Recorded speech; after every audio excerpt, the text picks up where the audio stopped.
অবলম্বন করে ধর্মকে অবলম্বন করে চলবে, হয় অধর্ম তাকে কোনোদিনও ওই নরকের মধ্যে টেনে নিতে পারবে না। তাই তো আমি ধর্মদেব বলছি যে তাই ধর্ম সে তাই জয়, পাপ করলে ওই স্বর্গে যেতে হয়, ওই নরকে যেতে হয়। না না, আমি অধর্ম বলছি, সেটাই অধর্ম সেটাই জয়, পাপ কাজ করলে ওই স্বর্গে যেতে হয়।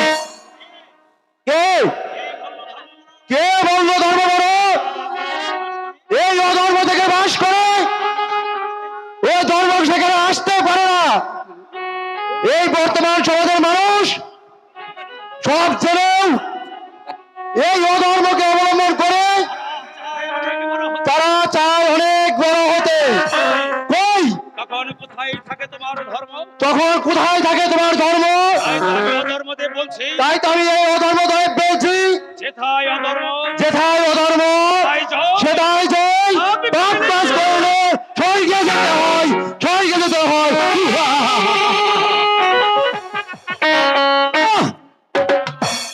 আর আমি এই অধর্মের কোনো বিশ্বাস করি না।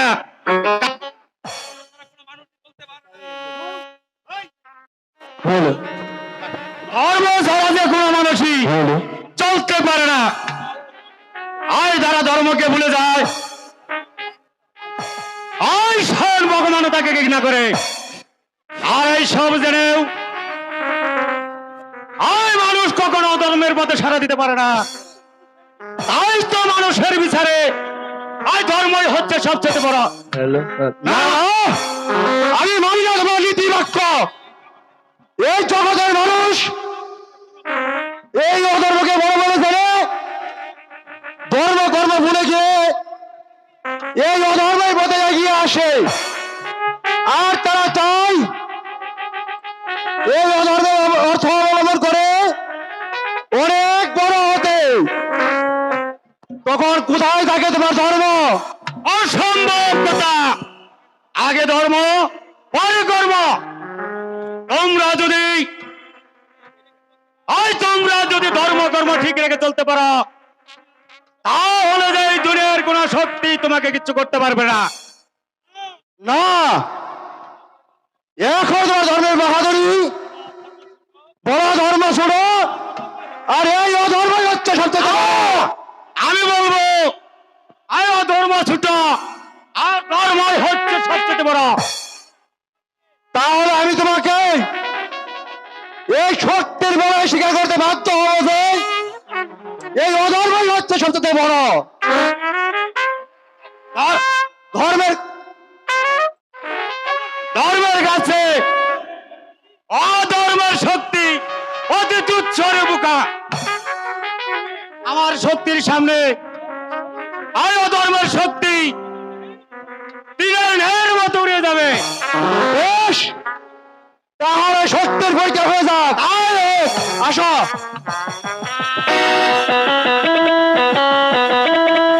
কি করছো? কি করছো বর্ষগণ? একেবারে সংঘর্ষ। থামো, তোমরা থামো। তোমরা কি দেখতে পাচ্ছ না তোমাদের যুদ্ধের কারণে এই পৃথিবীটা উলট পালট যাচ্ছে? বলো বলো, তোমাদের মধ্যে কি হয়েছে? তাহলে আপনি বিচার করে দিন আমাদের মধ্যে কে বড় আর কে ছোট। এ তো বড় কঠিন বিচার বর্ষগণ। তার চাইতে তোমরা একটি কাজ করো, নিজেরা মারামারি না করে চলে যাও ওই ধনপতি রাজার কাছে। তিনি হচ্ছেন অত্যন্ত ন্যায় বিচারক। ওনার কাছে গেলেই জানতে পারবে তোমাদের মধ্যে কে বড় আর কে ছোট। তাহলে তাই চলো, আমরা চলে যাবো ওই ধনপতি রাজার কাছে। যে দেখি তার বিচারে কে বড় আর কে ছোট। তাহলে তাই চলো, আমরা চলে যাব ওই ধনপতি রাজার কাছে। আর তার বিচারে দেখি কে বড় আর কে ছোট। যেথায় বলে যেথায় অধর্ম সেটাই জয়, পাপ কাজ করলে স্বর্গে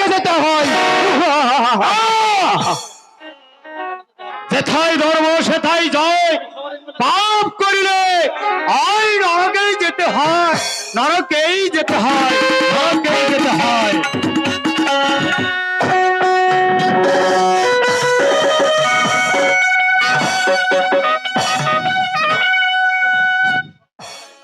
মন্ত্রী জং বাহাদুর, বলুন মহারাজ। আমার রাজ্যের খবরের ভালো তো? হ্যাঁ মহারাজ, এই বছর চাষিরা ফসল তুলেছে ঘরে, তাই তো চাষিরা আনন্দে সুখ ছন্দে দিন যাপন করছে মহারাজ। এমনকি আপনার গুণ কীর্তন করছে মহারাজ। বেশ, আপনার মুখে এই প্রজাদের সুখ সংবাদ শুনে বড় আনন্দ তো আমি পেয়েছি, কারণ এই প্রজাদের দুঃখেই আমি যে দুঃখী, আর প্রজাদের সুখে তো আমি সুখী। এই মন্ত্রী জং বাহাদুর, বলুন বলুন মহারাজ। এই সেনাপতি মীর কাসেমকে তো আমার দরবারে দেখতে পাচ্ছি না। হয়তো এখন এসে পড়বে মহারাজ। মহারাজের জয় হোক। মহারাজ, এই দুজন ব্রাহ্মণ যে আপনার সাথে সাক্ষাৎ পাচ্ছি মহারাজ। ব্রহ্মজি আপনার সাথে সাক্ষাৎ করতে চাচ্ছে মহারাজ। যাও সেনাপতি মীর কাসেম, ওই ব্রাহ্মণদেরকে এই সুসম্মানে আমার দরবারে নিয়েছো। হ্যাঁ মহারাজ, আমি যে তাই যাচ্ছি মহারাজ, আমি যে তাই যাচ্ছি। ওই কে আছিস? ওই ব্রাহ্মণদেরকে রাজদরবারে পাঠিয়ে দে। হ্যালো, যথাই ধর্ম সেটাই জয়। পাপ করলে ওই নরকেই যেতে হয়, নরকেই যেতে হয়।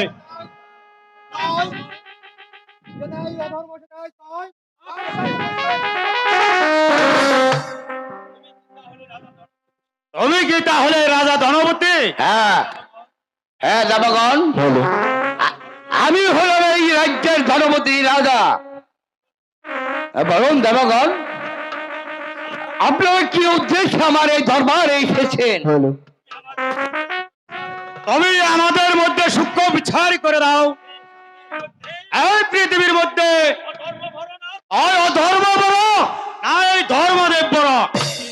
হ্যাঁ যাবগণ, এটি তো বড় বড় কঠিন বিচার। আমি হলাম ক্ষুদ্রমান একটি মানুষ, আপনার ওই জন্য স্বর্গে যাব তো, আর আমি কি করি? আপনাদের বিচার আমি করব। এই মন্ত্রী জং বাহাদুর, বলুন মহারাজ।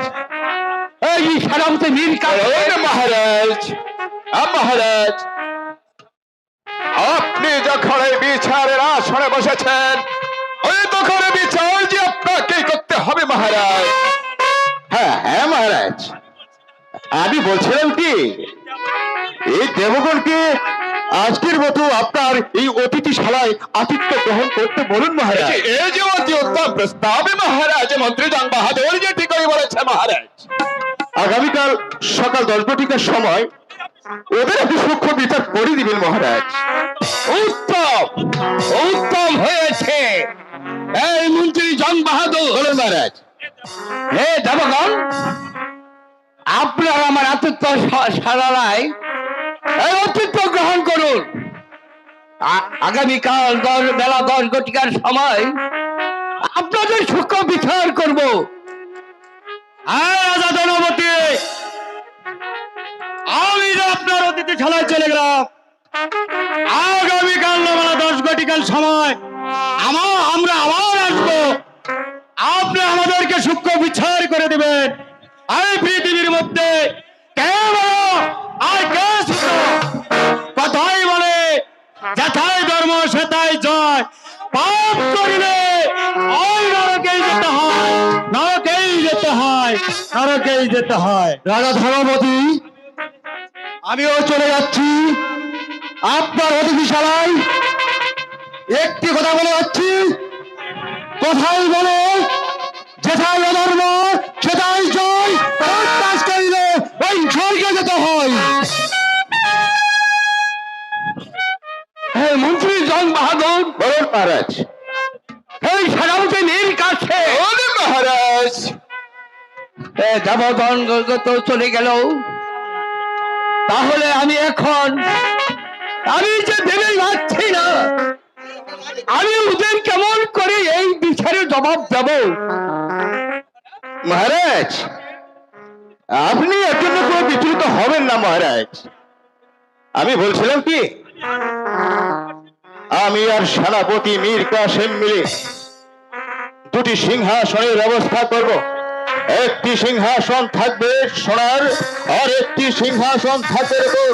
যে সিংহাসনে বলবে সে হবে সর্বম, আর যেই রূপার সিংহাসনে বলবে সে পাবে নরক। এটাই মঙ্গল হবে মহারাজ। উত্তম উত্তম উত্তম যুক্তি হয়েছে মন্ত্রী জং বাহাদুর। তাহলে এবার চলুন ওই সিংহাসনের আয়োজন করে গিয়ে। চলুন মহারাজ।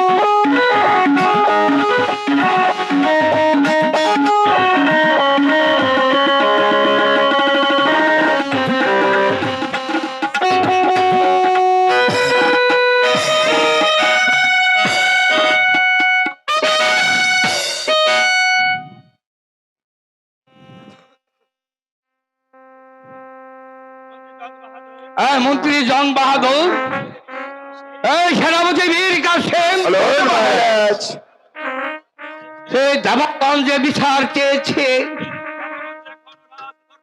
কিন্তু দেবগঞ্জে এখনো দরবারে আসছে না। হয়তো এখনই এসে পড়বে মহারাজ। কথায় বলে যেথায় ধর্ম সেথায় জয়। পাপ করিলে আই নরকেই যেতে হয়, যেথায় অধর্ম সেথায় জয়। পাপ কাজ করিলে স্বর্গে যেতে হয়। শোনো রাজা ধনপতি, এবার আমাদের সূক্ষ্ম বিচার করে দাও।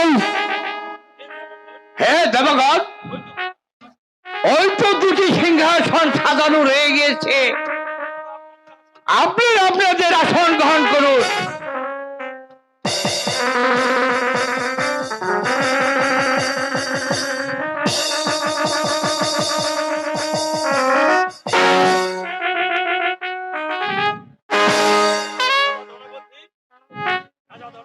হ্যাঁ রাজা ধনপতি, এবার আমাদেরকে সূক্ষ্ম বিচার করে দাও। এই পৃথিবীর মধ্যে কে বড় আর কে ছোট? হে দেবগণ, আমি হলাম সামান্য একটি ক্ষুদ্র মানুষ। আজ আমি আপনাদের কি বিচার করব? আপনাদের বিচার তো আপনারা নিজেরাই করে নিয়ে গেছে। বাক্য উচিত, বাক্য বলে পরিষ্কার করে বলো, এই পৃথিবীর মধ্যে কে বড় কে ছোট?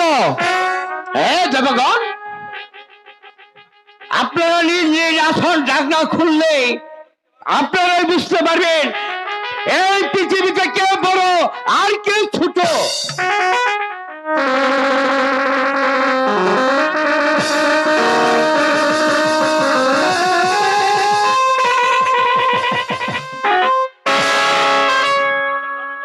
রাজা ধনপতি,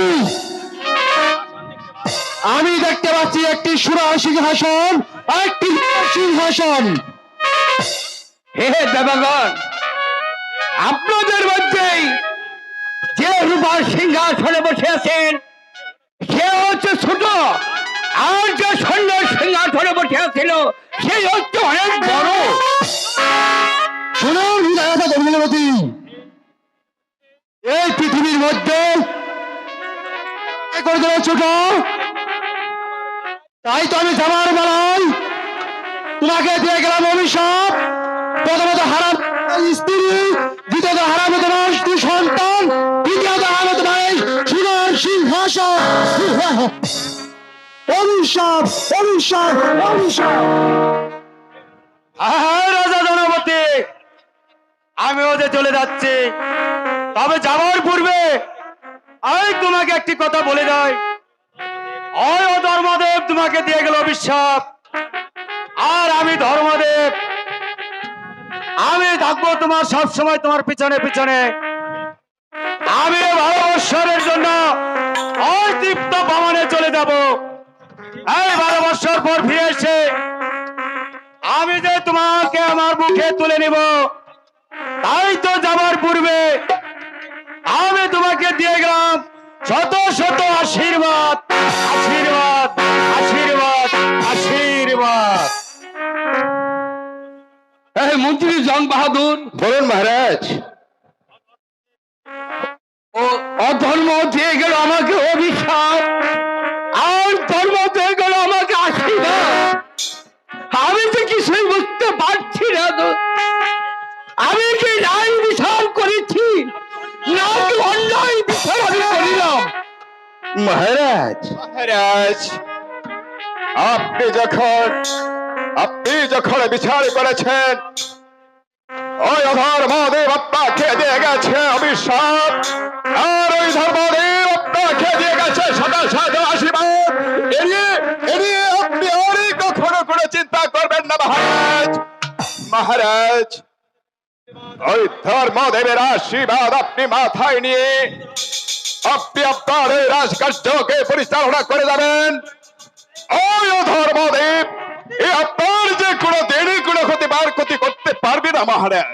হ্যাঁ হ্যাঁ মহারাজ, সেনাপতি মীর কাসেম সঠিক কথাই বলেছেন মহারাজ। আপনি শুধু ওই ধর্মদেবের আশীর্বাদ মাথায় নিয়ে আপনি রাজকার্য পরিচালনা করুন, দেখবেন এই অধর্মদেব আপনার কোনো ক্ষতি করতে পারবে না মহারাজ। ঠিক আছে মন্ত্রী জং বাহাদুর, এবার চলুন আমরা অন্তরপুরে চলে যাই। তাই চলুন মহারাজ।